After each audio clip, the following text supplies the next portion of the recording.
Brigadier, എന്തുകൊണ്ട് ജമാഅത്തുദ്ദാവ പോലുള്ള ഭീകര സംഘടനകൾ ബംഗ്ലാദേശിലേക്ക് ഇപ്പോൾ കെട്ടിയിറങ്ങുന്നു? ബംഗ്ലാദേശിൻ്റെ ഇന്ത്യയുമായിട്ടുള്ള റിലേഷൻസ് നമ്മൾ ഒന്ന് മുൻകാലങ്ങളിലേക്ക് നോക്കുകയാണെങ്കിൽ ഈ ബംഗ്ലാദേശ് സ്വതന്ത്ര ആകുന്നതിന് മുമ്പ് ഉത്തര ഈ കിഴക്കൻ നമ്മുടെ സംസ്ഥാനങ്ങളിൽ വളരെയധികം കലാപകാരികളെ ഈ പ്രചോദനം കൊടുക്കുകയും അവർക്ക് സഹായം കൊടുക്കുകയും ചെയ്തിട്ടുണ്ടായിരുന്നു.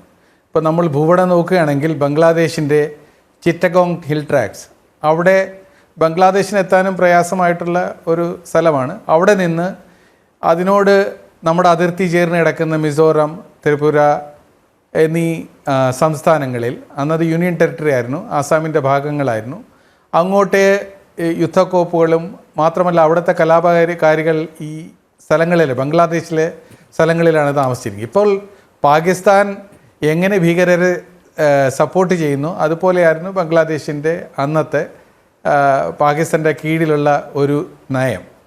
അപ്പോൾ രണ്ട് അതിർത്തികളിലും യുദ്ധം ചെയ്യേണ്ട ഒരു ഇതുണ്ടായിരുന്നു. അത് 71 ബംഗ്ലാദേശ് സ്വതന്ത്രമായതോടുകൂടി അത് പൂർണ്ണമായും അത് നിർത്തലാക്കപ്പെട്ടു. എന്നിരുന്നാലും ഇന്നത്തെ സാഹചര്യം വെച്ച് നോക്കുമ്പോൾ അത് വീണ്ടും എപ്പോഴെങ്കിലും വളരാനുള്ള ഒരു വളമുള്ള ഒരു മണ്ണാണ് ഇപ്പോൾ ബംഗ്ലാദേശിൻ്റെത്.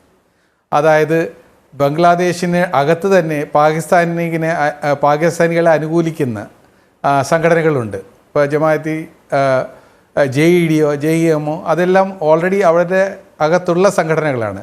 അല്ലാതെ തന്നെ യുദ്ധത്തിന് സമയത്ത് തന്നെ റസാക്ക് എന്നൊരു ഗ്രൂപ്പ് ഉണ്ടായിരുന്നു. ആ ഗ്രൂപ്പ് ബംഗ്ലാദേശിനെതിരെ തന്നെ പാകിസ്ഥാനെ സേനയെ സഹായിച്ചുകൊണ്ട് പ്രവർത്തിച്ചിരുന്നവരാണ്.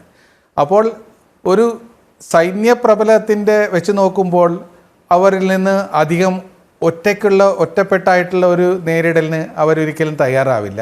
കാരണം അവർക്ക് പട്ടാളത്തിൻ്റെ എല്ലാ ഡിവിഷൻ്റെ കണക്ക് വെച്ച് കൂട്ടുകയാണെങ്കിൽ ഒരു 10 ഡിവിഷനും ഒരു 4-5 എയർഫോഴ്സ് സ്ക്വാഡനും മാത്രമേ ഉള്ളൂ. അവർ എത്ര അതിർത്തിയിൽ നിന്ന് ദൂരെ നിന്നാലോ അതിനെ നേരിടാനായിട്ടുള്ള സൈന്യ സജ്ജീകരണവും തയ്യാറെടുപ്പും നമ്മളുടെ കയ്യിലുണ്ട്. അങ്ങനെ ഒരു തരത്തിലുള്ള ഒരു ഭീതിയില്ല. എന്നിരുന്നാലും ചൈനയോട് സഹകരിച്ച് ഒരു 2 രാഷ്ട്ര യുദ്ധത്തിൻ്റെ പാകിസ്ഥാനുമായിട്ടുള്ള പോലെ ഒരു അവസ്ഥ ഇവിടെ ഉണ്ടാകാൻ ചാൻസ് ഉണ്ട്. എന്നിരുന്നാലും ബംഗ്ലാദേശിനെ ശരിക്കു പറഞ്ഞ് കീഴടക്കണമെങ്കിൽ, ഒരു സൈനികപരമായ നടപടിയെടുക്കണമെങ്കിൽ 2 ദിവസത്തിനകം പറ്റും. അതുകൊണ്ട് ആ ഒരു ത്രെട്ട് നമ്മൾക്കില്ല. നമ്മൾ നോക്കേണ്ടത് അവിടുത്തെ ആ മണ്ണ് എങ്ങനെ ഇന്ത്യയുടെ സംസ്ഥാനങ്ങൾ, അതായത് 4000 കിലോമീറ്ററോളം അതിർത്തിയുണ്ട് നമുക്ക് ബംഗ്ലാദേശുമായിട്ട്, അവർ എങ്ങനെ ഉപയോഗിച്ച് ഭീകര സംഘടനകൾ പാകിസ്ഥാനിൽ നിന്ന് ഇന്ത്യയിലേക്ക് അയക്കുന്ന പോലെ ബംഗ്ലാദേശിൽ നിന്ന് അയക്കാൻ കൂടുതൽ എളുപ്പമാണ്. അതാണ് നമ്മൾ ജാഗ്രത പുലർത്തേണ്ടത്.